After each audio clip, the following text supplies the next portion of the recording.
one of the books that I enjoyed doing most was a book called Can You See a Little Bear, which was written for me by James Mayhew, who is a very fine illustrator and writer.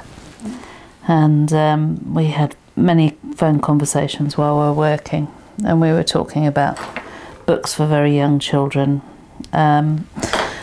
So often books for really young children are produced in ways that are very simple, both in language and in the image, and yet children will go back and back and back to a picture book. They'll look and they'll look.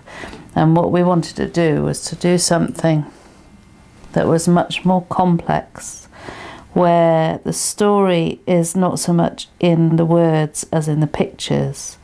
And we were trying to create a book which would be a real favourite for very young children, but also something, because as parents we both were very fed up of having to read books over and over and again, which didn't really have much in there for us. So we were trying to create something that would entertain a child, entertain the parent as well, so that they would want to read it. And also there's a lot of space in the book for conversation between the child and the parent to talk about what's going on in the pictures, what's happening, what might be happening, about characters that are in the pictures.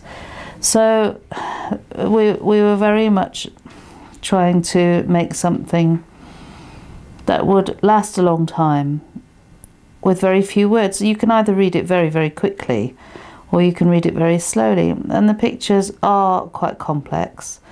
But then I think it's a mistake that we all make, that children don't have very simple imaginations. They have absolutely massive imaginations and go off on incredible flights of fancy and are quite complex in their imaginings, really.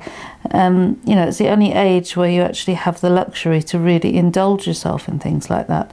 So that's what we were trying to do with that book, was just to make something for very young children that was very complex, but would also be long-lived, in the sense of you can grow up with it, but also you can take a long time to read it.